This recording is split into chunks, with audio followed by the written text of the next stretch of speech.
once we can first go through the bare provisions as such and then dissect the provision into what are the specific points of contention. So 20 sub-rule 1 says, every form of appeal shall set forth concisely and at distinct heads the grounds of appeal. Such grounds shall be numbered consecutively.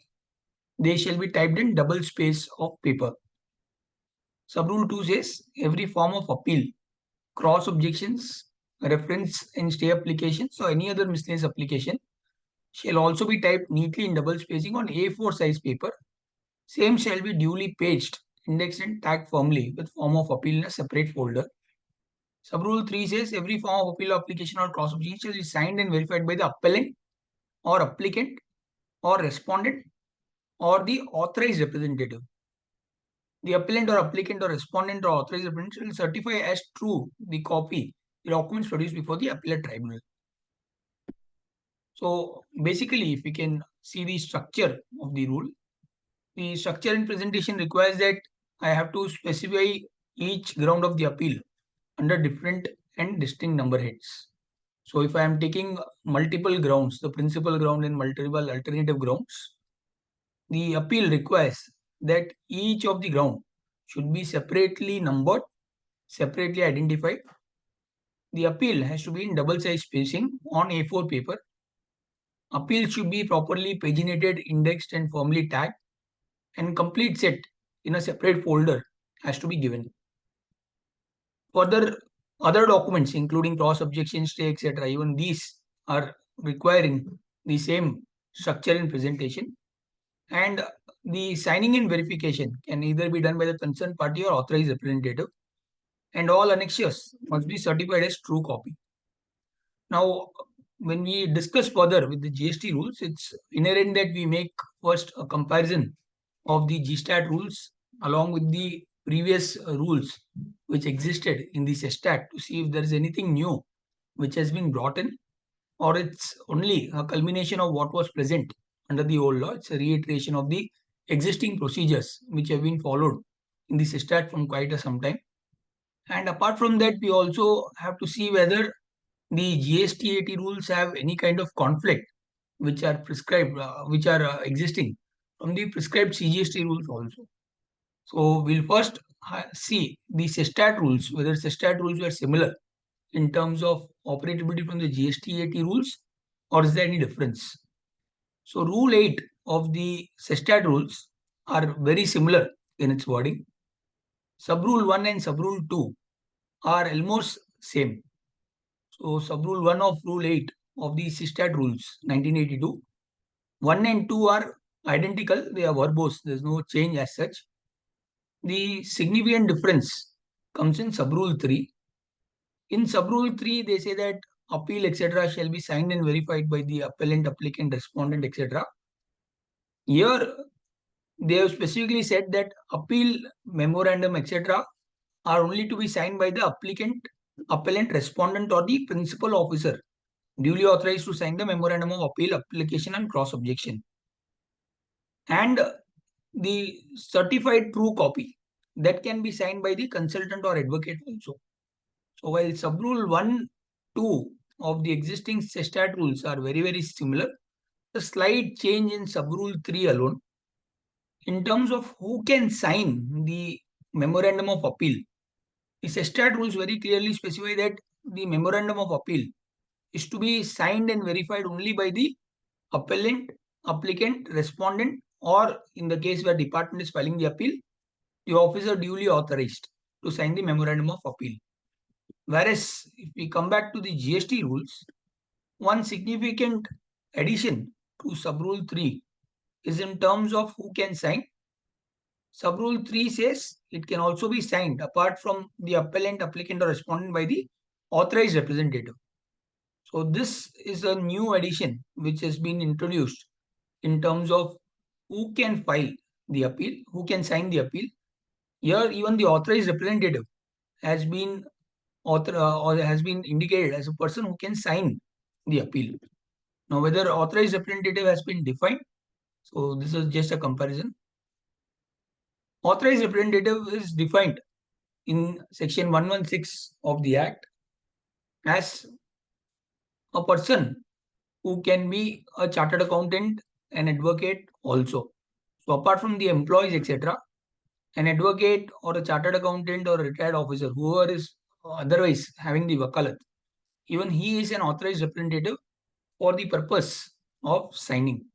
So this is one significant addition in terms of who is authorized to sign the appeal as such. Previously, the appeal was to be signed only by the company's personnel. The certified true copy that was permitted to be signed by the advocate or the consultant. Now, the new rules have added authorized representative in sub rule 3 for signing of the appeal itself.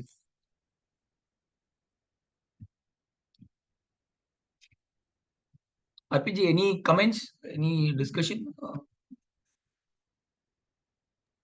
Rahulji, yes, Rahulji, Rahulji, I have one doubt in this new rules, Rahulji. Yes, sir. Sir, it says that now the AR can authorize representative can also sign. So in case of any material misstatement, be it be intentional or non-intentional, whatever it may be, who will be held liable? Will the AR will be held liable, or the still the appellant will be held liable? As such, I think the rules have not spoken as to the liability of any misstatement. I'll have to probably recheck once on who will be liable for any misstatement or misdeclaration. But usually, the company is made liable for any kind of misstatement, etc. Wherever there are costs imposed, it is up to the tribunal to impose the cost either on the advocate or consultant or the company also. So practically, costs are imposed through either the advocate or the company. I think, sir, hello, I am Suresh from Jammu. I think the query is that if a person signs, authorized representative sign the appeal, if for any misstatement, he will be liable or not. So my opinion in this is that, because if he is signing on behalf of the company or behalf of the applicant, because he is only signing on behalf of that, so he will not be personally liable. But for that, he should have taken all the instruction from the client or applicant that, these are the documents, these are the grounds which you have to take. I think then there will be no problem in that. See, so principally when we get the authorization from the client, the power of attorney itself states, or detailed power of attorney itself states that any kind of liability or cost, etc., would ultimately be borne by the company only. Second, the company, when they also nominate or authorize an authorized representative, they are authorizing him to bond the company in case of any kind of misstatement, etc. So long as the company has authorized and we get a detailed wakalat with all the caveats inbuilt, even if there's a cost, etc., which is made liable, ultimately it has to be borne only by the applicant. That is my practical input for this. But Got it, sir. On whom the tribunal will levy, tribunal can levy the cost. Even today in High Court and tribunal, the cost can be levied on the advocate also for misrepresenting. Sir, my doubt only arose because usually in the appeal memorandum there will be a verification part which will say that this is true and correct to the best of my knowledge or something like that. That is why my doubt arose. Correct. So this is also surprising because usually all the appeals, etc., I have not seen in any other jurisprudence where the advocate can sign the appeal itself. So authorized representative usually signs. It's the authorized signatory usually signs. The authorized representative either signs the wakalat or only certifies the order, etc. So this is a new rule as such for my understanding. I think others can also say if any Sir, other as a better practice, Rahul? it would be better for the appellant himself to sign rather than the AR to sign. Yeah. But Absolutely. Padma, if you see this recent Delhi High Court judgment, wherein the Honorable High Court found that the person does not exist. So they actually told the advocate that why didn't you verify, whether the person is existing or not?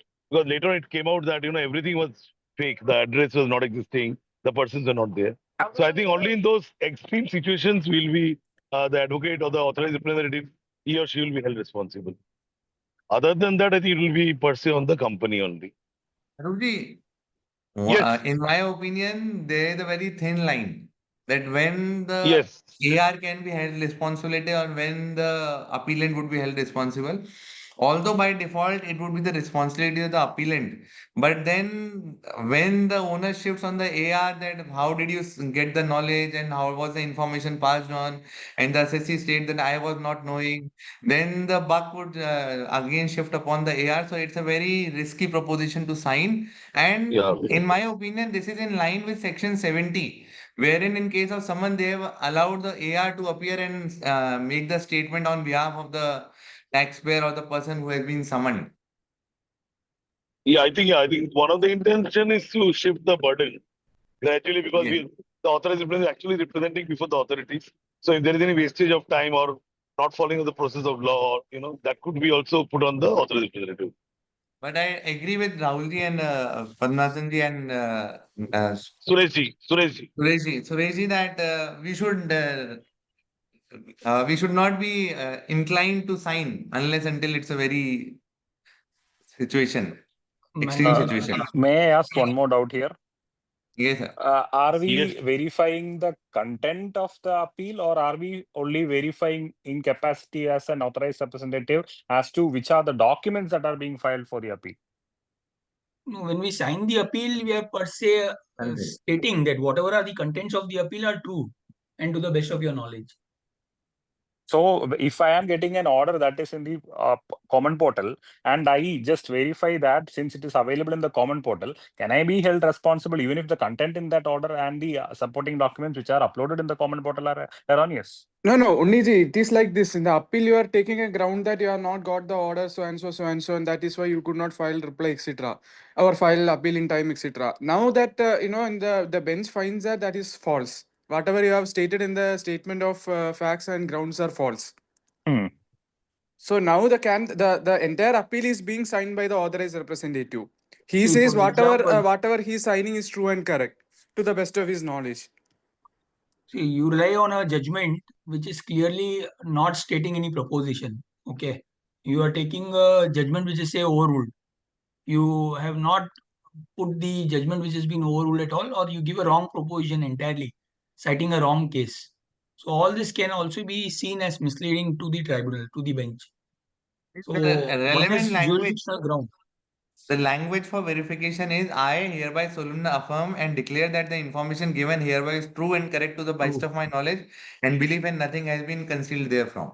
So this is what I am verifying when I am going to sub rule 3 of rule 20 sentence 1. In the second sentence, they are asking me to certify the true copy. So this is the second part, but the first part is to verify the content in the appeal. So अर्पित जी हम लोग true and correct से निकल नहीं पाए. Audit correct. Yeah, very correct. Or second हो गया facts, because lot of facts like 2A, 3B, etc. You say it's coming in 2B, it's reflected into some specific months. You are giving lot of annexes, etc. So even that, when we are certifying, how much information is available to us within our control, or how much we rely in a client's on the client's data. Even there, I think we have to take a call. So as Padmanabha rightly highlighted, I think unless until it's extremely material, say there's a foreigner involved who has no signatory in India, etc. I don't think as consultants we should be signing any document and taking any additional risk. Rahulji, this verification part is also, as I said earlier, that in case we have got the full documents signed by the applicant, we have got everything signed by him, facts also. This verification part is we are verifying on behalf of the applicant only. We are not personally. So this person who is signing, he is not personally saying it that it is correct. So it is on behalf of the applicant. So that's why if in case we take all the facts and submissions and grounds signed from the applicant for our record, and then we are filing that, I think then there may be no problem, sir. Principally, yes, but in some circumstances, Arup was highlighting. Suppose the officer says they verified the premise on the date of hearing and nobody is available in that premise. The applicant's phone number is switched off. They want to get some more additional document, but the applicant is untraceable. Then the next line of action becomes our name because we have signed it. So tribunal say, on what comfort have you signed everything? You should have that comfort also. But sir, one thing is very sure that we should not sign it in a written letter. It should be only exceptional, very, very exceptional case, then only. As we have said that if somebody is out of India or something like that, I think then it's we should not sign as a matter of rule. We should not sign. Second, just interrupt one thing. Anand bhai. The thing that in the first appeal, we are filing the appeal on portal, where we submit the appeal on the basis of OTP and the DSC we are submitting. Does that not meaning that it is a deemed declared by the appellant only? Similarly, for a tribunal as well, there would be going to be filed the application online. In that scenario, seems to be like same formality of filing the appeal with the DSC or the OTP would be. So does not that mean that it is declaration has been given by the appellant only? Anandji, Yes. Yes. Yes. Please. yes, Rahul, you can take. No, please go ahead. Sir. Anandji, Yeah, when we are filing appeal online before the appellate authority, in that case, the Right. facts and the grounds are being signed by the appellant. And what, in my opinion, although these rules are not pretty clear that how the appeal would be filed online and how the pages would be tagged, and Rahulji would be able to discuss on that also. But in my opinion, whenever it would be filed online, there would be separate annexure for signing of the facts and the grounds of appeal, which can either be signed by the appellant or the AR, and after uploading that, it can be verified by an OTP. One So more doubt that here.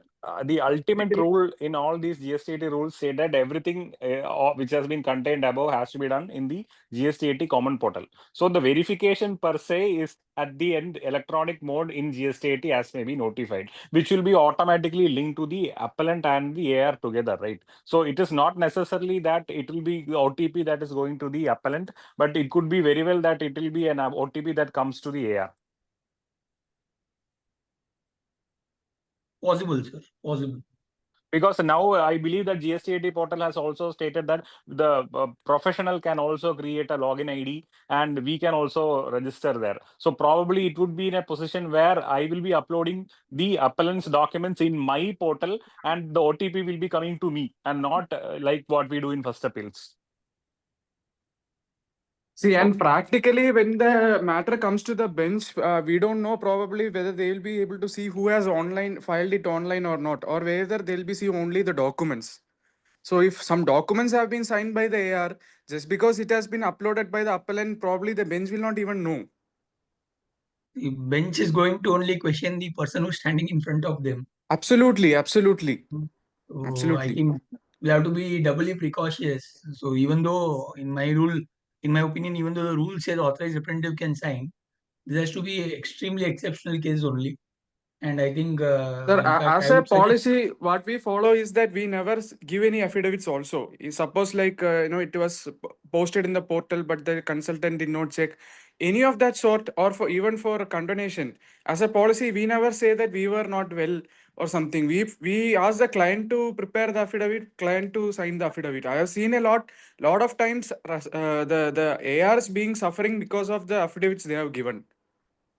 So I would like to just share this also, since you brought this topic. we'll come to that also. There are a couple of more points here. So first point, sub-rule 2 says that the appeal has to be in A4 size paper. Even though the same rule existed in the CSTAT rules, practically I only been filing all my appeals in CSTAT only in legal paper. It's never in A4, though the rule 8 says A4 size paper is sufficient. So Chennai Tribunal, at least they insist that everything should be legal only. So probably others can also share their experience.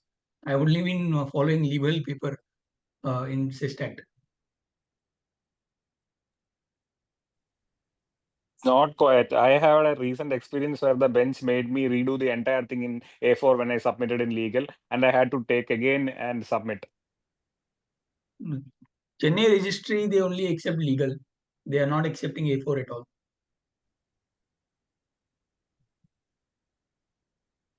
So So that's I think this GSTAT will be a new thing.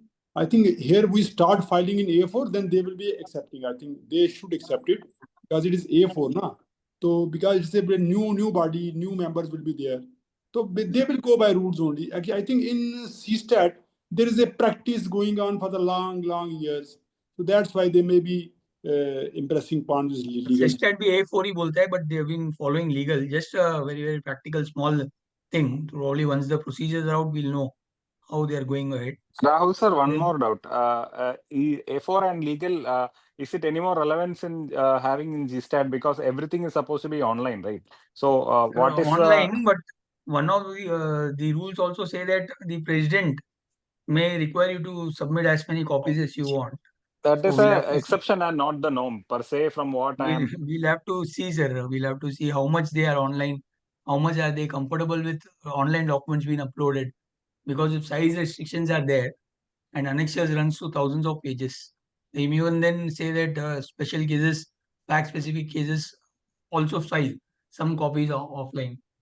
That may also come. If we go through the rules how they have drafted, although Rule 18 says that it has to be filed online, but in my opinion, it would only be an initial filing followed by subsequent manual filing. Because if we see Rule 20 also, it says double spacing, A4 size, paged, indexed, tagged, separate folders. So that tagging and indexing is nothing but a manual filing, copy of Manual manual filing of it. That is copy paste from legacy rules. Yes, don't know. I think that these rules were kept somewhere, and as soon as the tribunal was given and they had to put something in the domain, so they put these rules without saying that whether they are in line with the Rule 112 or the intent of Rule 18, which provides online filing. Yeah, practically today in High Court, we also first file a manual writ or writs or appeals. Then they take the OCR copy, they scan it, they see whether any deficiency are there. They show deficiency memo only, and then it's numbered. At least that's the practice in Madras High Court. So I don't know if such a policy may also be brought in SESTAT, saying whatever you are filing, it has to be an OCR copy, editable copy, readable copy. They may bring such a procedure, we never know.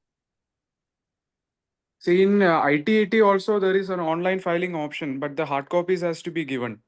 So Given. probably it will be simultaneous. It will be both. See, on a comparison, in fact, with IT80, in IT80 you can't write pages and pages. IT80, all the applications are very crisp. Keep it only minimal, bare minimal. You write more, they are very they frown a lot. So IT80 usually the online filing of the appeal is hardly 4 pages, 5 pages. Then additional submissions are given in the course of the hearings. That's how we have been following the practice in ITAT. Now, coming into some of the tribunal decisions, interestingly, I thought we'll also see in the SISTAT rules whether any of these kinds of issues were taken up. So Rule 8 is a comparable rule in SISTAT rules. On signing, there are some judgments. So first judgment is Pipavav defense. Here the appeal was filed by revenue through an officer duly authorized by the Committee of Commissioners. The condemnation of delay was signed by a different officer and not the officer authorized by the committee. This was challenged on the ground that it was not signed by the authorized officer. So ASI challenged this as a ground. Tribunal said that committee is authorized and required only for filing the appeal and not for miscellaneous applications as condemnation. Rule 8, any person authorized by the appellant can also sign, so it need not be the same officer. So very small procedural ground but taken up. One more interesting case of HUL was on how the appeal should be written. So here one of the remarks by the tribunal was in Rule 8, the grounds have to be very crisp and short. You cannot write pages and pages and pages, and narratives should not be written. You have to keep the entire appeal concise and under distinct heads. So you cannot just file thesis in the name of an appeal. So I think these are some very odd, some of the one-off jurisprudences on Rule 8, which I thought will be comparable and helpful in the GST regime.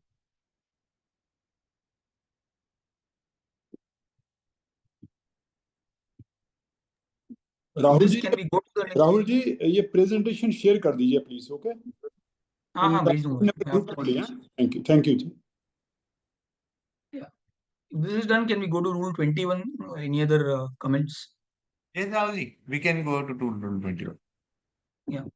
21 are documents which are required to accompany the form of appeal. Oh, what was the rule? I'll just read it once for our discussion in brevity. Every form of appeal required to be heard by the appellate tribunal shall be accompanied by a certified copy of the order appealed against in the case of an appeal against the original order passed by the adjudicating authority, and where such order has been passed in appeal or revision, there shall be a certified copy of the order passed in appeal or in revision along with the order of the original authority, along with relevant documents, including relied upon documents. Proviso, provided that when an application is filed in the direction of the commissioner, the copy of the order appeal against shall be an attested copy instead of a certified copy. Subrule 2.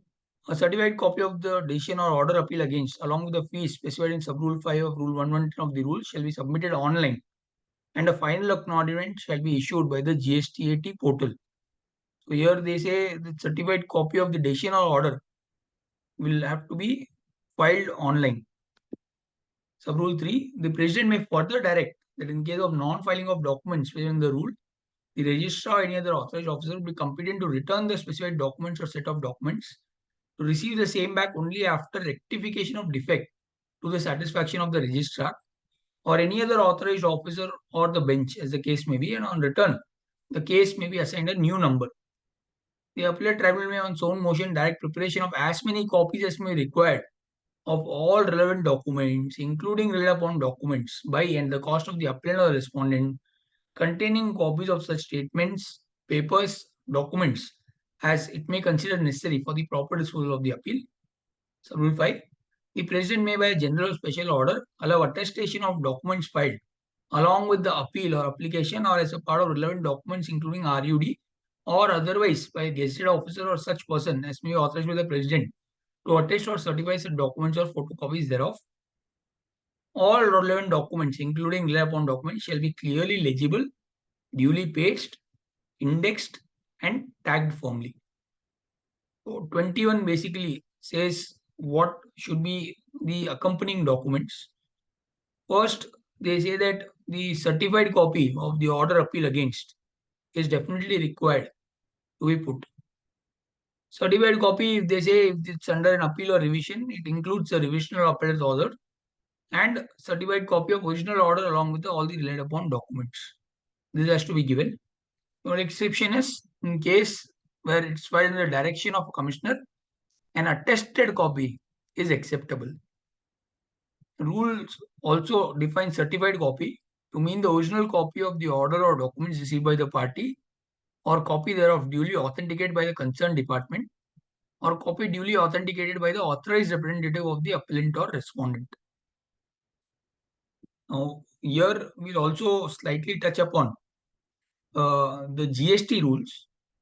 Rule 1110 of the GST rules, they say that when you are filing an appeal with the tribunal, you'll have to file a self-certified copy of the order within 7 days of filing of APL 5, and a final acknowledgement will be issued in the portal.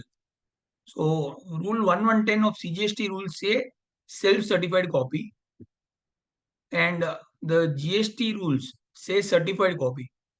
So, self word, I don't know consciously or what reason they have tried to change. First of all, whether self-certified copy is different from certified copy, and then for the department, for the appeals filed by the commissioner, they say attested copy and not certified copy is acceptable. So whether these phrases attested, certified, self-certified, all of them have different connotations, different meanings, different legal parlance. I think we can have some discussion on this point first. Sir, here in Kerala, certified copy means usually it is the officer will print it on a green color sheet, legal size paper, and he will attach a stamp and sign it. That is how they, that is, there is a procedure to apply for a certified copy here. Rather, it's not a written procedure, but that's how they do it. That was my understanding also, but at least luckily Rule 21F says it can be duly authenticated by the authorized representative of the appellant himself. So rather it has become self-certified copy now. So, though self-certified was really clearly something which you can yourself do, here certified copy is also defined to mean it even the copy duly authenticated by the authorized representative. So according to my understanding, both are confirming the same meaning. It can be self-certified or it can also be a certified copy which I can ask the department to sign and give. So either of it should be fine. Rahulji, in CSTAT also, these days, we are filing the appeal and we certify it on our own. Authorized representative signed this, and that is allowed. I think the same will be here also. Sir, going back, that's why I had highlighted Rule 8. Rule 8 may in the SISTAT rules, they say that appeal has to be filed by the applicant only, and then the applicant, respondent or consultant shall certify as to the truth of documents produced before the tribunal. So यहाँ पे order में we are self-certify. There is no requirement for the authorized signatory to again certify. So in the order copy, we first ask the client to certify. In some cases, they are not available. We ourselves sign and then give it out. Only if we go through Rule 110 of CGST rules, firstly it says that in case the order has been uploaded, there is no requirement for the certification copy. So Perfect, the perfect. so the requirement for self-certified in Rule 1110 comes only when it has not been uploaded. But Uploaded. if we Yes, sir. go through the GSTAT procedure rules, they have introduced 3 different terms and they are very well versed at why they have introduced, because they have specific. If we see Rule 20 sub Rule 3, it provides that all the documents can be certified as a true copy by either the AR or the appellant himself. But then Yes, sir. in 21, they say that it has to be a certified copy, and certified copy has been defined. So, in my opinion, what they have written, whether it is correct or not, I'm not going to that. All documents other than the order can be certified either by the AR or the appellant, but the order either has to be original or authorized by the department or authenticated by the department or authenticated by the AR, unless until they amend it or bring it in line with Rule 110 or 20 sub Rule 3. And thirdly, in 20 sub Rule 3 proviso, 21 in proviso, they have said that it has to be attested for the department. So God knows that what they are trying to see certified as true copy or a certified copy, and then the attested copy, it has not to be a certified copy. So again, they have made it murkier and not clarified that how the appeal has to be filed. I think by the time the GST is operational, I hope all these Yes. revisions are at least put into place and they are aligned with the act and the rules. There's no disparity, at least in terms of functioning, because each state, if they start taking new requirements, new procedures, it's going to be a nightmare. Going to be nightmare, and by default it was expected that these rules would be in line with the CGST rules, and at least they would be in line with what they are providing at different places. Correct. So I think when we compare this with the CGST, old rules, I'll just highlight Rule 9 of the SESTAT rules. Rule 9 was also specific in terms of what should be accompanied with the appeal. Rule 9 said every memorandum of appeal. Here they specified for different rules for 2-member bench and single-member bench. So there they very clearly said that every memorandum of appeal is to be heard by 2-member bench. It should be filed in quadra duplicate. So that's why we've been filing 4 copies of each appeal before the SISTAT, and one of which has to be certified as one of the appeal has to be certified as certified copy of the order appeal against in case of an appeal against the order passed by additional principal commissioner of excise. And then they are defined copy also in the explanation, that copy for the purpose of this rule shall mean a true certified copy by the appellant or appellant's representative to be a true copy. So I think now, because they are intending to make it online, they have not specified that it should be filed in quadra duplicate, etc. They have just said it will be filed. But when we again see sub rule 2 and sub rule 3, there they say that the tribunal may insist that I have to produce as many copies as may be required, including all the relied upon documents. So sub rule 4 gives the discretion to the bench as to how many copies are to be produced. So it may so happen that we may go on a hearing if the number of documents are bulky or voluminous. They may ask us, ki, please print everything, again bring 4 copies, and then only the matter would be heard. I'm not sure operationally this will be a requirement at the time of filing of the appeal itself, where they say that if the number of documents are say more than 300, bring physical copies also. Can they bring such a practical requirement, or it will only be at the hearing that the bench decides, because it is not even at the discretion of the registrar. The rule clearly says tribunal may direct preparation of as many copies.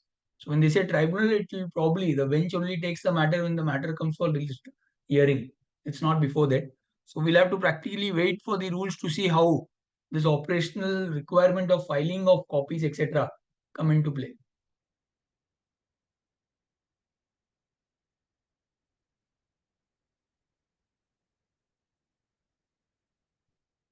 Can I proceed? Any other comments? 21 sub rule 3 says that directed in case of non-filing of the document specified in this rule. So again, this rule is going beyond rule 110. Yes, 21 sir. sub rule 3. Again, it is In my going view. beyond because rule 110 is pretty clear that upon filing of the appeal on portal, then a provisional acknowledgement shall be treated as a final acknowledgement. Absolutely, sir. They have to reconcile it with the GST rules. Either the GST rules have to be amended to bring it on par with the GSTAT rules, or GSTAT rules have to be amended to bring it on uniformity, because one clearly talks only about everything about online. Here, more power is vested with the department to say that if there are defects, etc., or if they require more copies, then that has to be produced.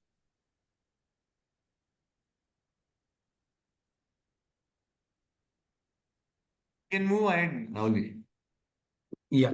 So previous law, one more area was if the submissions were not filed, etc., one of the judgments, Frick India, then dismissal of the appeals without allowing rectification was not sustainable.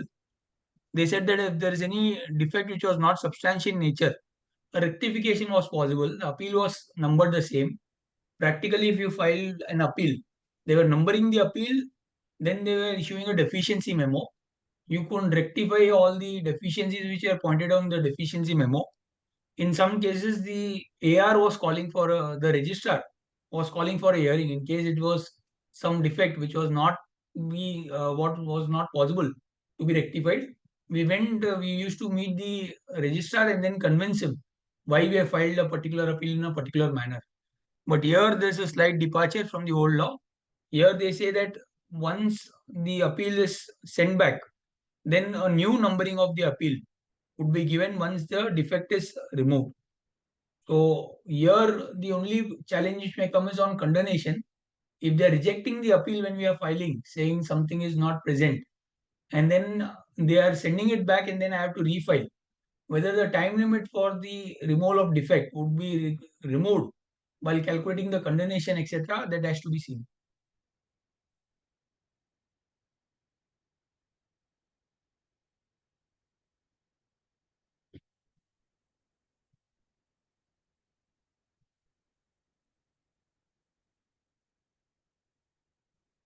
One other judgment, Calcutta Tribunal, here they took a contrary stand. They said absence of signature or verification amounts to non-maintainability of the appeal. Verification and authorization are essential for the appeal to be recognized. If they are not done, appeal cannot be entertained at all. So here, interestingly, tribunal rejected the appeal itself for want of verification and signature. So this is more single member, so we don't know whether this can be treated as a formal jurisprudence for GST, but just for the sake of comparison, if you're not signing it, they may even dismiss the appeal.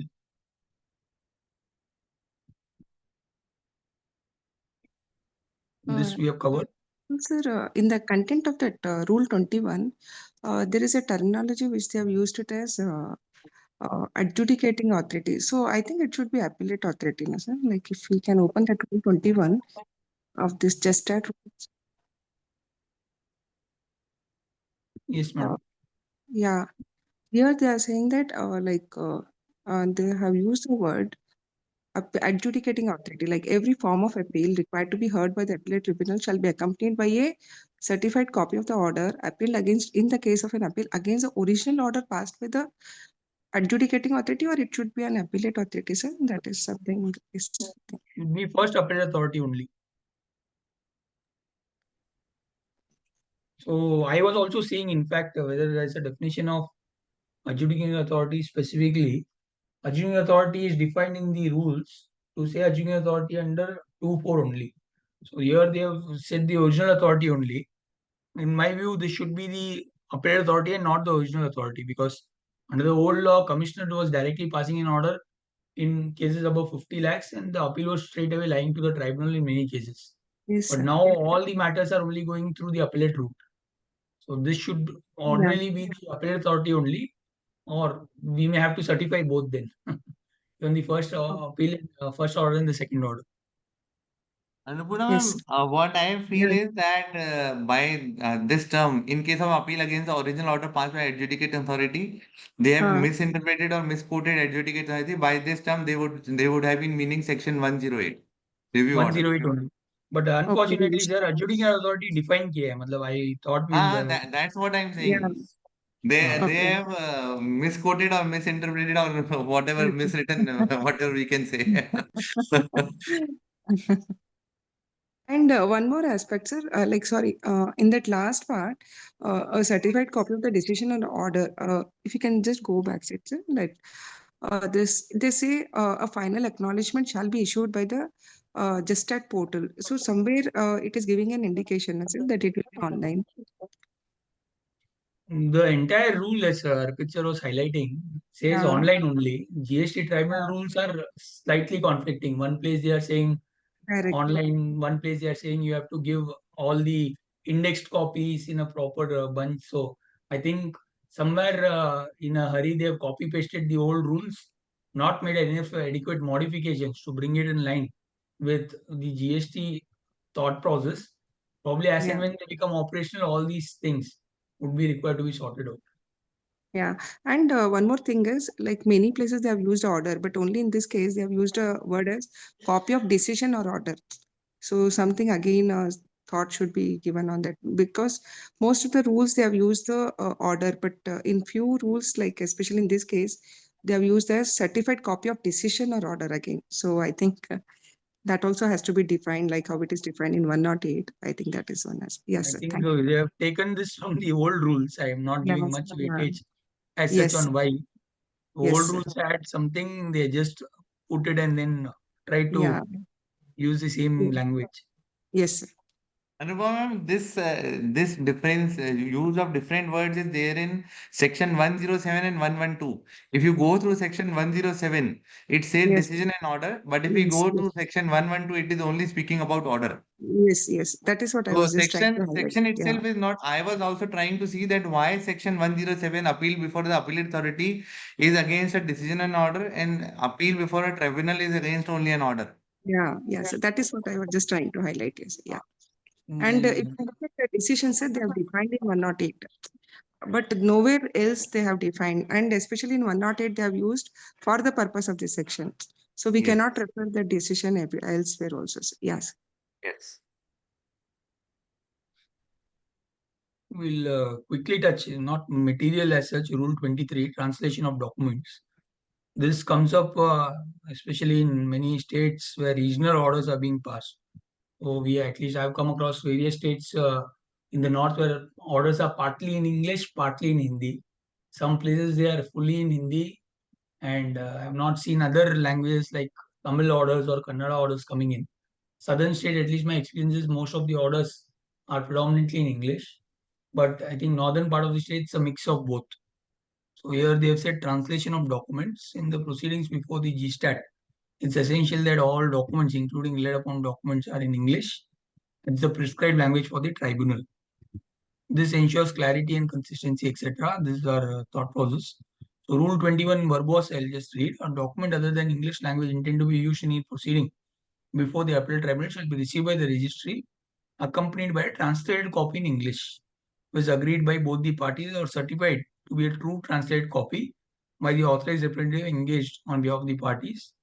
Appeal or other proceedings shall not be set down for hearing until and unless all parties confirm that all documents filed on which they intend to rely are in English or have been translated in English and required number of copies are filed.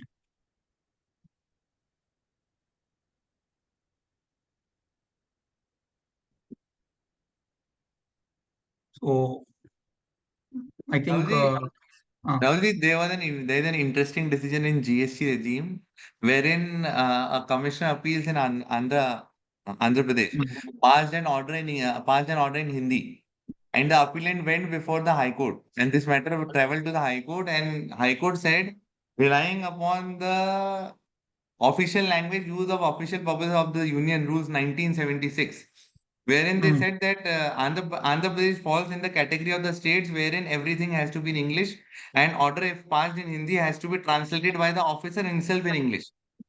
right.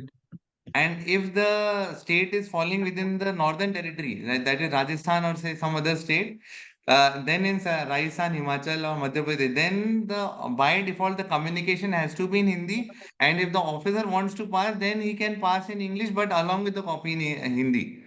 So somewhere these rules are going beyond the statutory rules, and this matter has already reached before the High Court, before the Telangana and Andhra Pradesh High Court, wherein they have relied upon the specific union rules for use of the language. So how this will do? Because in North, many of the judgments are being passed in Hindi by the officers. So the Yeah. onus to be put on the appellant to get them translated into English, and then the certified copy that it has been translated correctly. It's a very big thing, and onus being put on the yes, it might be a case that the tribunal members are coming from all across the country, so they might not be well conversed Familiar with with those languages. But then correct. the onus should be shifted on the department that all the orders should be passed in English if the official language of the tribunal is English. Absolutely, sir. Absolutely. We even in the High Court, when we are seeing the proceedings, I had filed a writ last month before the Jabalpur bench of the MP High Court. So there the portion of the order was in Hindi. So luckily the registry did not object to it, saying we want a converted copy. So somewhere each High Court also has its own set of rules as to whether you need to file a certified copy in converted language in English or the regional language would do. So as you rightly said, we'll have to then also have a track of which state is following what language, what is allowed by the union rules, and then accordingly, or at least here for consistency, they have said I have to convert.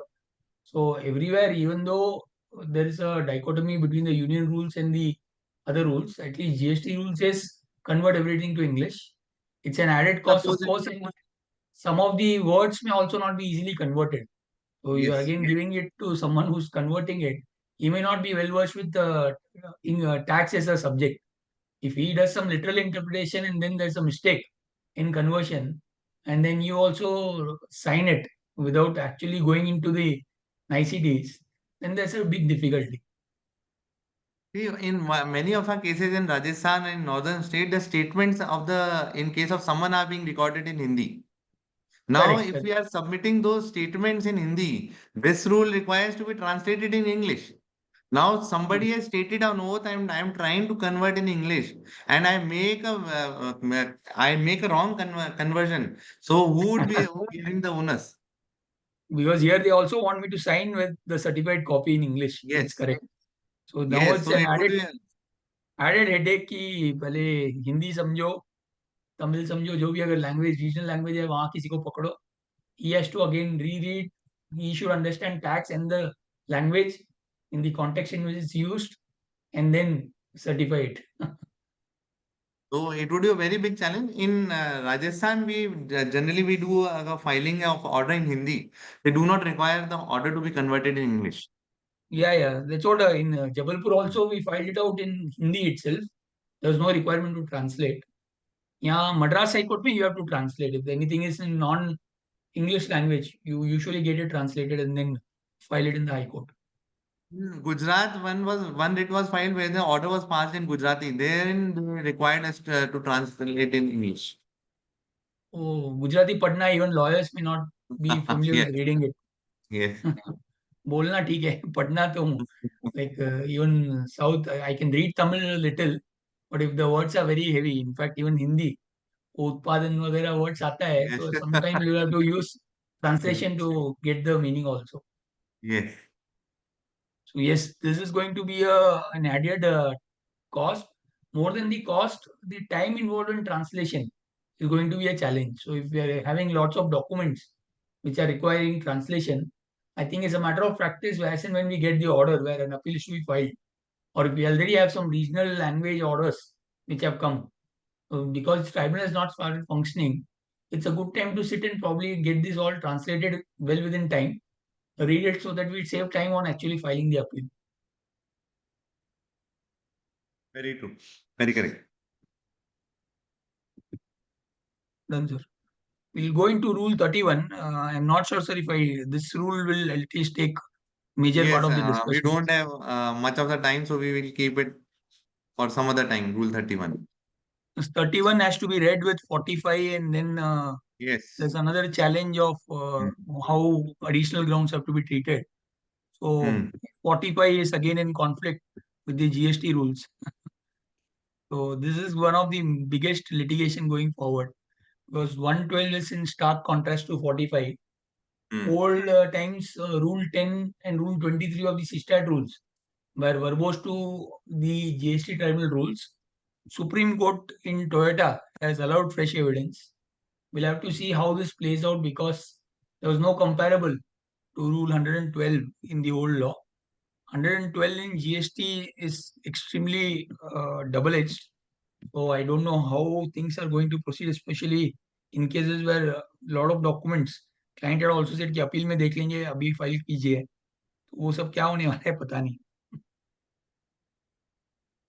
So we will keep rule 31 for the next session. Yeah, I think sir, 31 can be clubbed with 45. Whoever takes 31 Yes. can also take 45 Take together. one. Yes. Done, sir. I think we are nearing 10. We can close the session. Yes, yes. So thank you, Rahulji, for the discussion on Rule 20, 21, and 23 on the GSTAT Procedure Rules 2025. Continuing discussion on the group as we are approaching, and what I have heard that most probably in the next week, the list of the appellate tribunal members selected on behalf of center would be released, as interviews and everything is completed, and by next week it is expected that the list of the members would be published for CGST.